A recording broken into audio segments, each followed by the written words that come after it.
Hey guys, welcome back to my channel. Welcome back to Real Talk Bougie.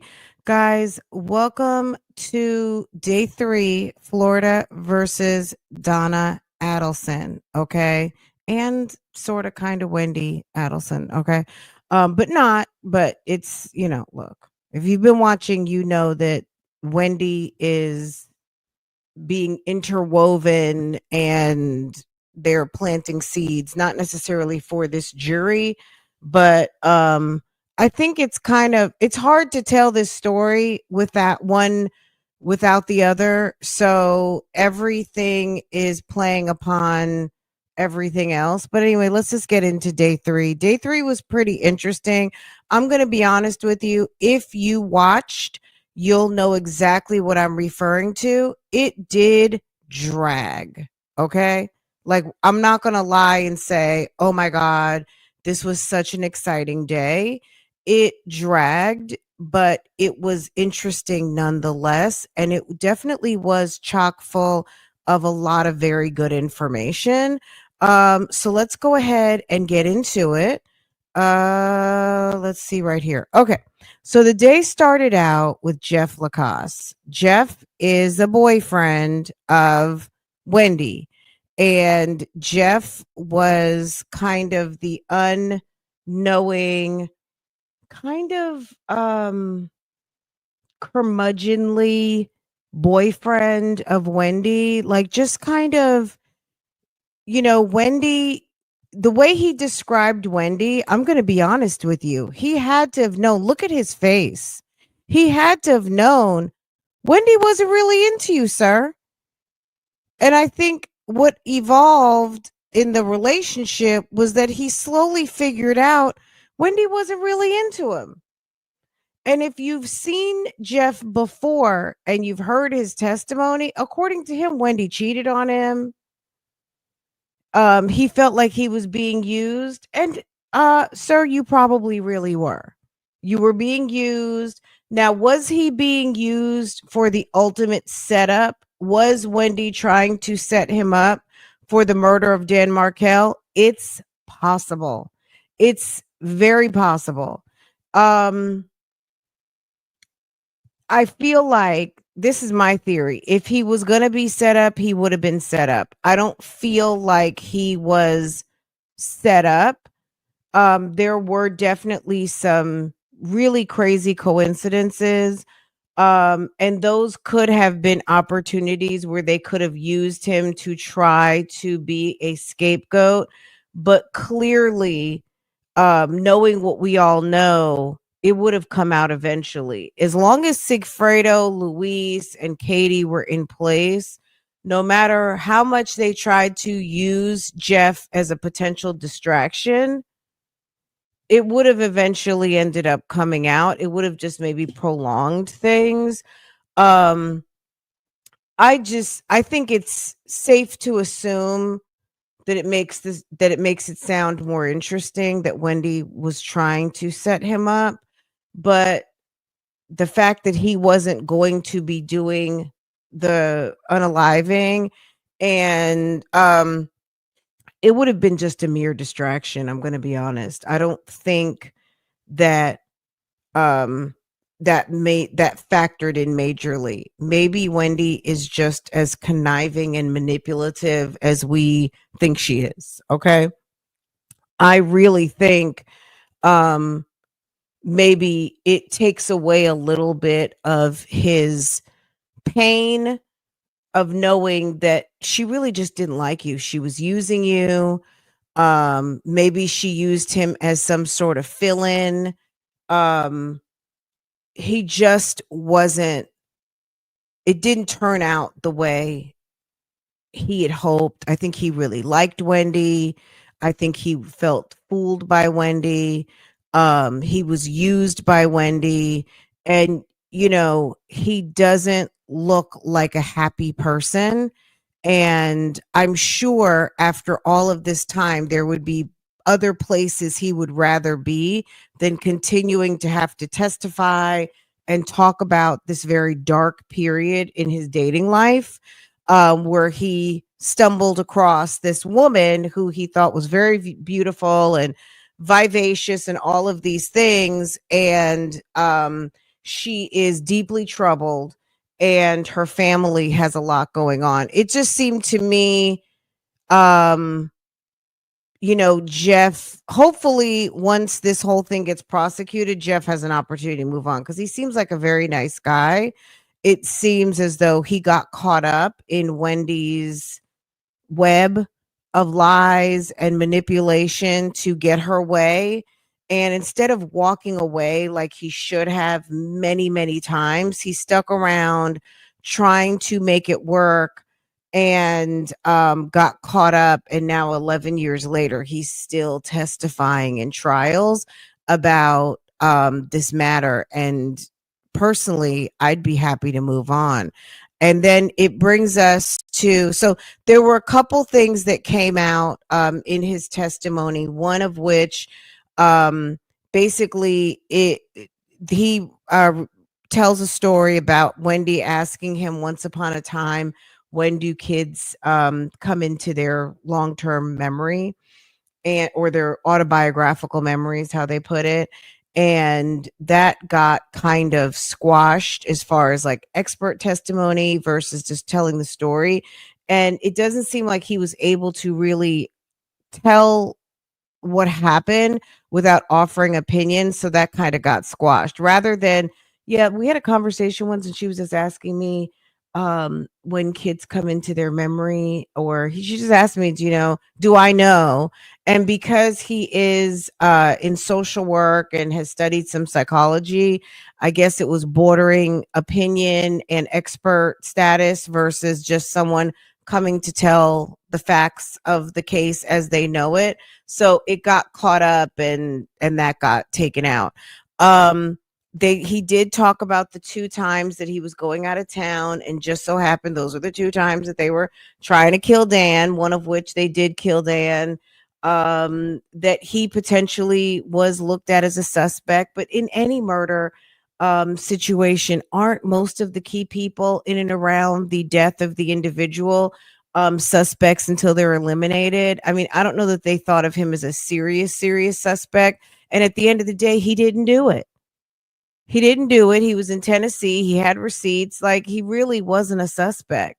Just because they're going to rule out the boyfriend in a divorce situation, I feel like that's pretty common. A person who is unalived, if the spouse is looked at, as well as anyone in the circle, right? So I don't know. I just felt a little lukewarm about Jeff. I liked Jeff's testimony in previous trials and also in his police interview, but today, or yesterday rather, it just came off a little like,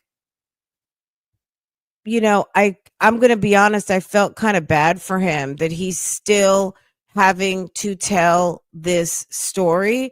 And Wendy seems very happy. She's moved on with her life, whatever she's doing.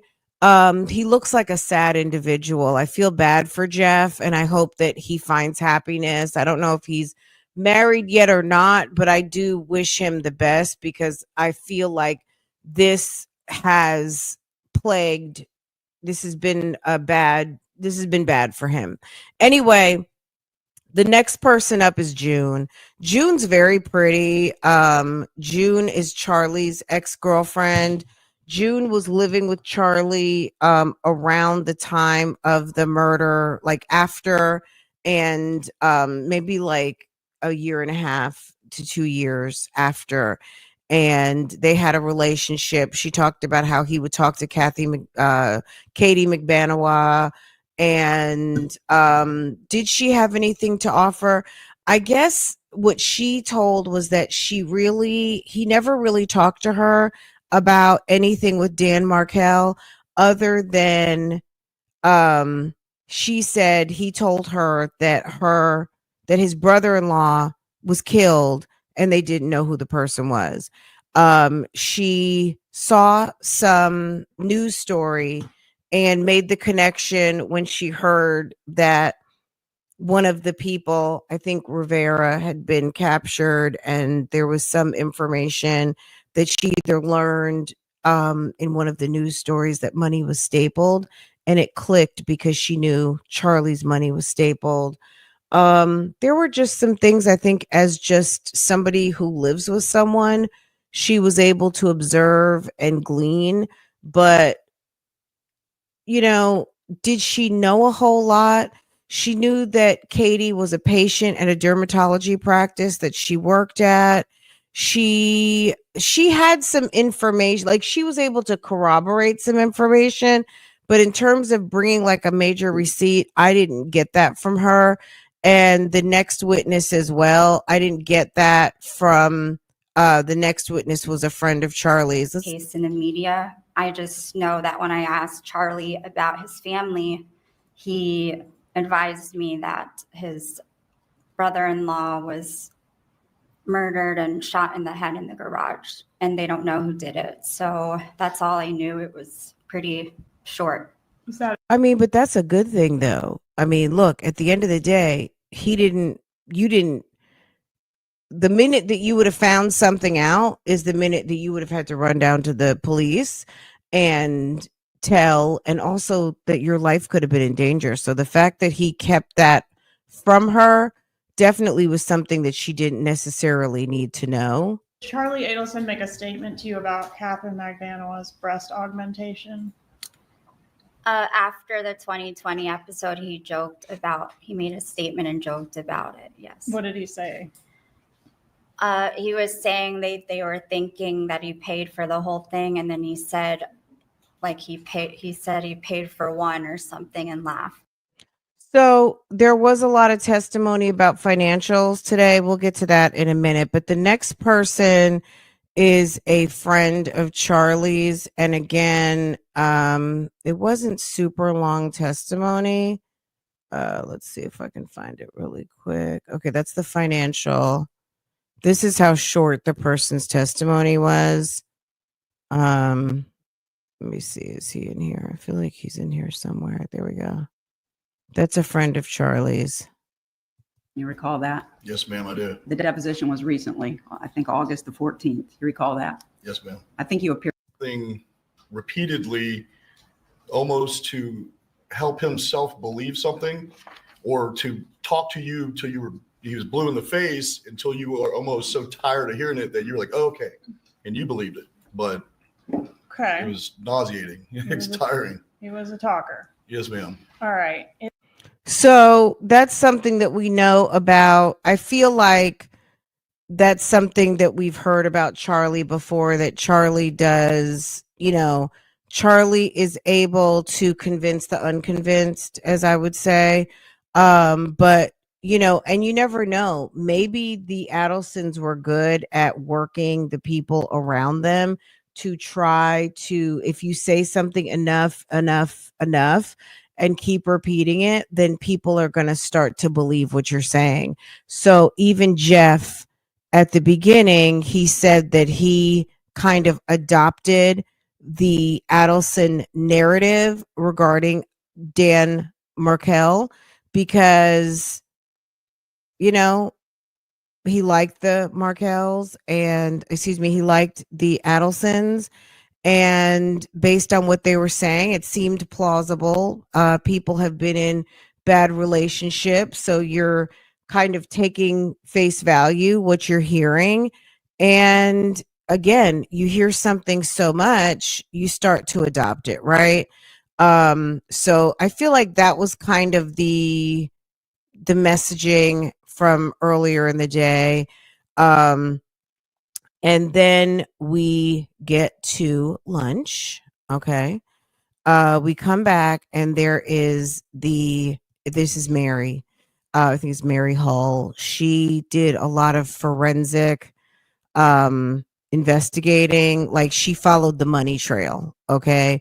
Where was money? Like, the funny thing to me is that these people, and I'm talking about Katie, Luis, and Sigfredo, I've never heard, which maybe, I don't know, because I mean, I have no idea. But this is like the weird thing to me is that these people were depositing blood money, and that's what it's called. I mean, money that's earned through ill-gotten gain, especially at a murder for hire. I guess we would call that blood money, right?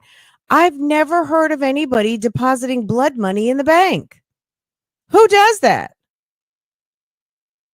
Who deposits blood money in the bank? So these people are depositing blood money in the bank. They're following the trail of the numerous checks that Donna Adelson wrote for Katie MAGBANUA, who was not an employee, not given any sort of responsibilities.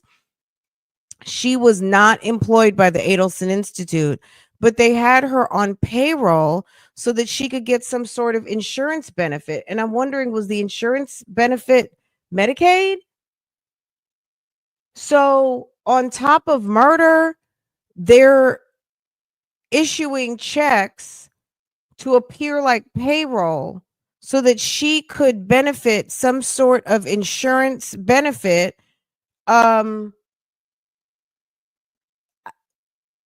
So insurance fraud, Medicaid fraud. I mean, I'm sure that that's not the bigger item here, but and then also the fact, so this all came out. She's depositing money. It's appearing that she has a job. Donna is writing all of these checks. It's very well understood at this point that Harvey had sold the practice to Charlie, and Charlie really was the owner of the practice, i.e., it was coming from Charlie's money. They were keeping two separate sets of books. Even though it was Charlie's practice, Harvey was operating his own practice outside of Charlie's practice. So, because there was something about like Donna sending Charlie an email like, hey, can we move this amount of money from your books over to dad's books so dad can break even this month? We'll give you the cash out of your pile in the safe or whatever. So basically, I don't know why they would need to make sure that Harvey would break even at any given point, but there was a lot of, just some back and forth about how they were doing business, how the business was structured. But it was clear that Charlie had purchased the business from his parents, and I don't know if dad was working part-time, but maybe dad scaled back his business some, and maybe it was more beneficial for him to be an employee at that point rather than an owner. And also maybe just the eventual kind of changing of the guard of the practice anyway, just kind of like for future state. So all of that information was coming out, but the main takeaway for me with the forensic accountant, number one, is I could not believe that these people were depositing money into accounts. It's not impossible to spend money, but they were depositing money into accounts. They were spending money from these accounts. So a lot of these things are traceable, right? On top of the fact that Katie was getting like a regular paycheck from Adelson Institute, of which she was not working for. So that technically was considered part of her pay. And we'll get to this lady in just a minute. That was considered part of the pay for the M for hire. Okay. So it was all traced back. It was all investigated.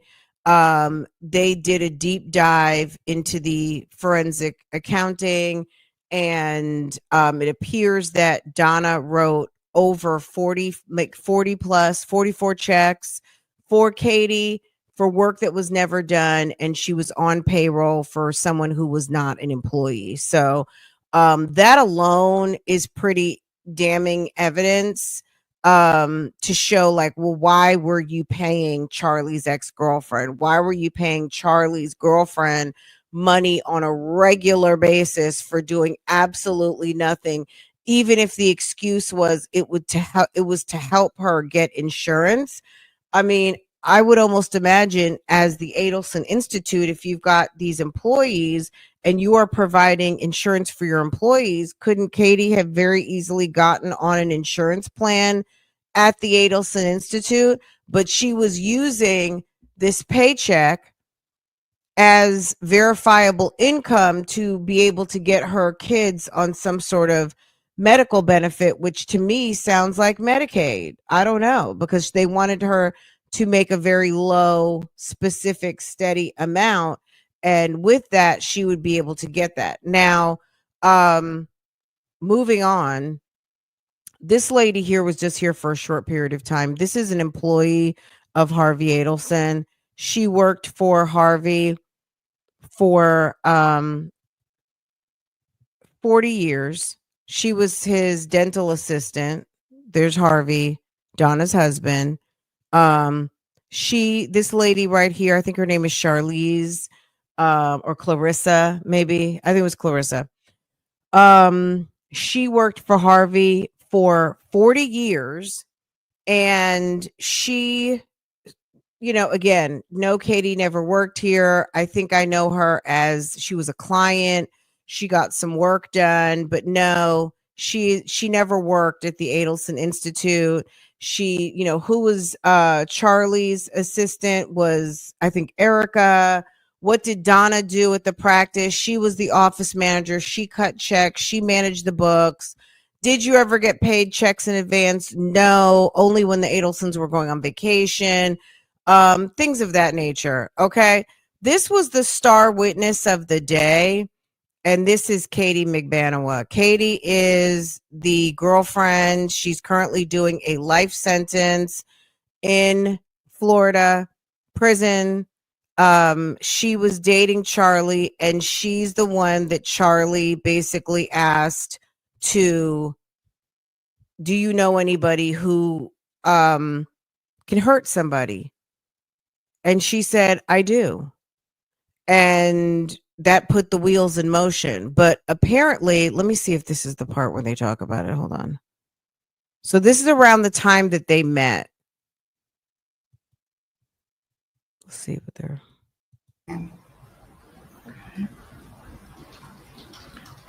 Weren't you originally offered immunity in this case to?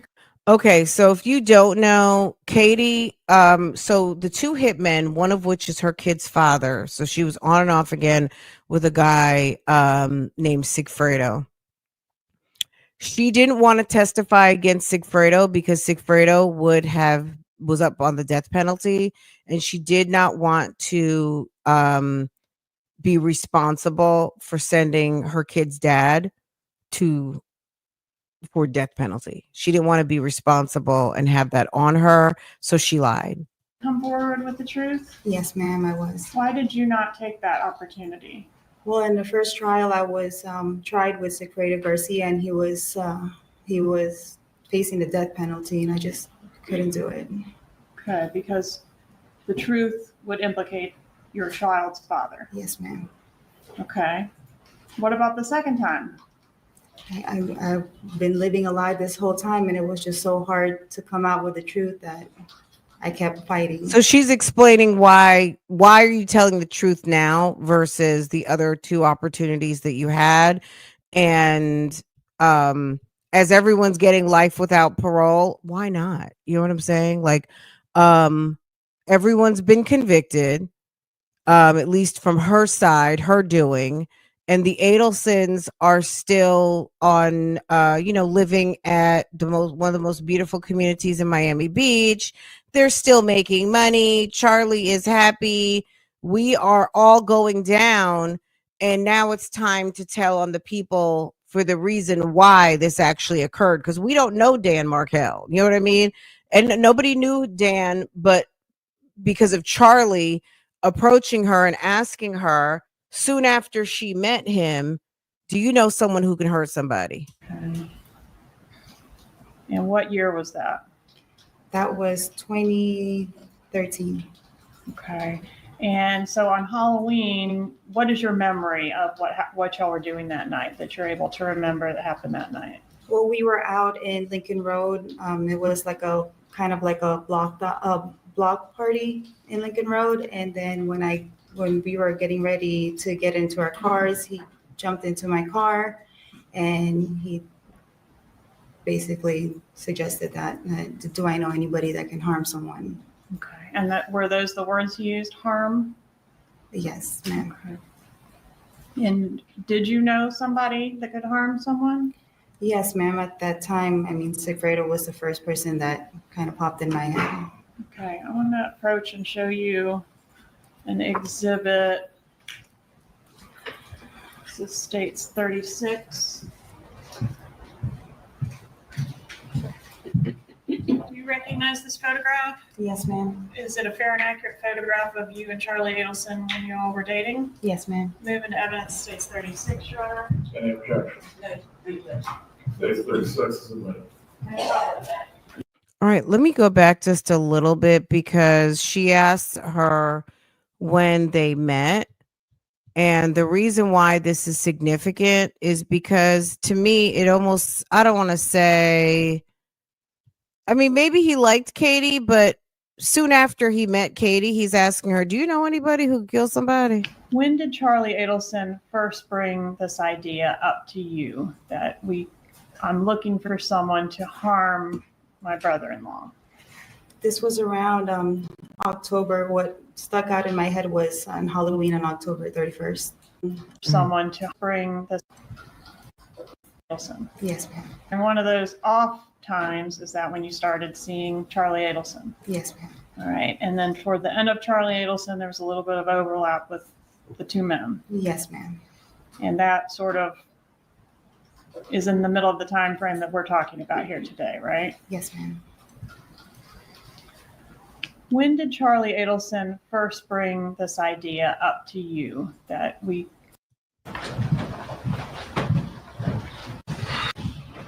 Bandanoa, please remain standing. And do you swear or affirm the testimony you will give honestly and clearly to the jury? Please say your name and spell your name. Catherine MAGBANUA, KATHERENEMAGBANUA. Ms. Magbanua, are you in custody? Yes, ma'am. Are you serving a sentence? Yes, ma'am. For what? Life Life for what? Crime. for the murder of Dan Markel. And did you have a trial before you received that sentence? Yes, ma'am. Okay. And in that trial, did you testify in your own defense? Yes, ma'am. Okay. And in that testimony, did you testify that essentially we had it right about everyone else, but you were in the dark, you weren't involved in any way? Yes, ma'am. Okay. And was that true? No, ma'am. All right. And you didn't have to testify in your own defense. You could have chosen to remain silent, right? Yeah. All right, let me- Trial, you testified. You did not then come now with a different story. The people responsible needed to get arrested. Okay. Are you hoping to get something out of this? I would eventually like to see my children again one day. Yes, ma'am. I'm hoping. Okay. By me or by anyone. What you need to say here today. No, ma'am. Case to come forward with the truth? Yes, ma'am, I was. Why did you not take that opportunity? Well, in the first trial, I was tried with Okay. Sigfredo Garcia. So, Yes, ma'am. Okay. What about the second time? With the truth that I kept fighting. You to prevent you from coming forward with the truth? No, ma'am. Silent, we'll pay for your kids' education or anything like that. No, ma'am. Raquel, Yes, ma'am. did we have it right? Were you the middleman between the shooter and Charlie Adelson? Yes, ma'am. Who solicited you to become involved in this? Charlie. Who was he to you at that time? We were dating at that time. When did you start dating Charlie Adelson? We started dating around 2013 when I was working for Sophie Dental. Okay. Do you know what month? No, ma'am. Okay. And when did you stop dating him? Probably towards the beginning of 2015. Okay. okay, which there was a little overlap with Whitney. Because Charlie was dating Whitney, and then June. Okay, anyway, so Katie goes into the story, as you can hear. They summarized at the beginning. Why are you here? She wants to tell the truth now. Why didn't you tell the truth before? Because of Sigfredo. Why is it important that the truth comes out now so that the people are held responsible? This is Georgia Kappelman. She is the state attorney, and Katie tells her story basically, right? Katie basically, Charlie asks her, does she know someone who can do a job, an M for hire? She says yes. He writes up the details of whatever, of what he wants. And at a certain point, he hands her an envelope and says, don't open it, give it to the person that you know, and basically probably introducing himself and introducing the job. She gives it to Sigfredo. Sigfredo gets back with her and says, basically they start the wheels in motion of this M for hire situation. Now, I felt like Katie pretty consistently told the same story that I've heard her tell before, that basically, as I just stated, Charlie asked her, do you know someone? He gave her an envelope. Like, she was facilitating, she was couriering information back and forth, but was she in on all of the details? According to her, no, but she was the conduit. Luis and Sigfredo would have never known anything about this job had it not been for her. Luis came in because he was Sigfredo's friend, and Sigfredo had him help him with the job. Okay. So no one would have known on her side anything about this job without her, and vice versa. And so basically she was the conduit for this whole entire situation. Does she deserve to be in jail life without parole? She absolutely does. And that was her option, her choice to not take the deal that was put out there for her. And she opted into life without parole. Should she get a better deal now because she is being helpful? I'm gonna be honest and say I don't know that she deserves it. If that's what they choose to do and help her eventually get out, I don't know. But Dan Markel wouldn't be dead at this moment if it wasn't for her, and her not running for the hills when some guy asks you, can you help me get rid of somebody? Like, that wasn't a red flag in her relationship with Charlie, but she said she was having financial problems. It really kind of sounded like she didn't work very much. Now, she worked at a dental practice, but maybe she worked part-time. I'm not really sure what her complete financial situation was on a regular basis, but she said she was having financial difficulty, and eventually she ended up on the Adelson Institute payroll. But if you were working at another dental practice, wouldn't that have been sufficient to handle what you needed? But apparently it was not. There was clearly a lot going on. But yeah, this was interesting testimony. But I'm going to be honest, I feel like towards the end, when they started getting into some additional emails and text messages, that's what kind of was interesting, because we've seen a lot of emails and things like that, but these were this was an interesting part of the testimony when they got into the text messages. Okay.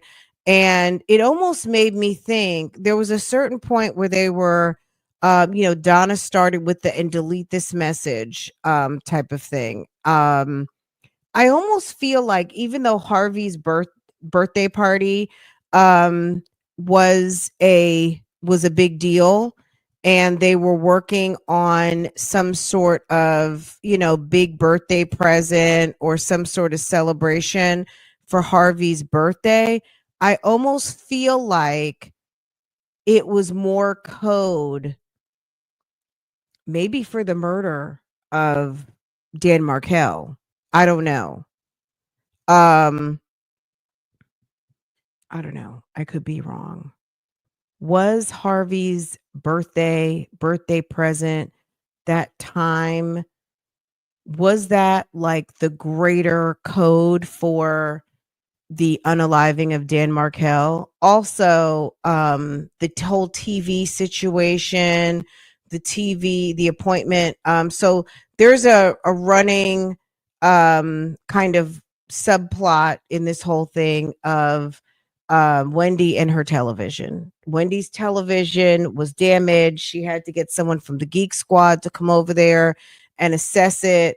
And all of this is happening around the leading up to the murder of Dan Markel.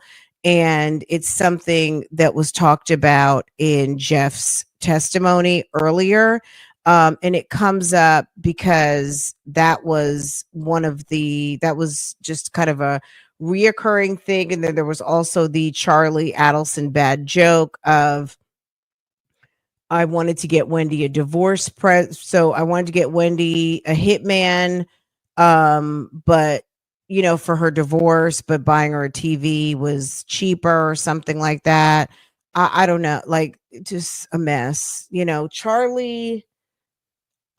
So that was day 3. They're going to finish up with these text messages today. I found the text messages quite compelling. Again, it was kind of getting back to Donna and her meddling, Donna and the colluding, Donna and what she knew about, Donna being sneaky. They are interweaving Wendy into a lot of this. They also low-key are dragging Harvey in as far as emails, knowledge, who's the boss of the office, who owned the office originally. Harvey was around, not around. Harvey pretty much kept his hands clean to a certain degree, but there's just no way that a couple being married for 50 years, you have a daughter who's in distress about her marriage, and the mother, the wife, Donna, is so entrenched in her kid's business that Harvey wasn't hearing about it unless Harvey had his own other life going on, which doesn't seem to be anything that we've heard about. So it's very interesting that, but there's been a lot of Wendy information in all of this. And I believe that, so as you can see, Charlie is the conduit to Catherine, even though Catherine met Donna and All between Garcia. met Donna, Catherine met Wendy. But really Charlie deals with Catherine and Catherine deals with Luis and Sigfredo. Charlie deals with his mom and Wendy. And Donna's maybe dealing with Harvey. Why is Harvey not in on anything in terms of emails and text messages? Because when they lay down to bed at night, Donna's probably telling them everything that's going on in the house. Before they go to bed, pillow talking. And we saw Rob, but Rob isn't in on the caper at all. So anyway, it was interesting. And then today is day 4 of testimony. So, but yeah, this is my day 3 wrap up. It was interesting. If you're not watching, I mean, you're kind of missing like a good murder mystery, murder for hire.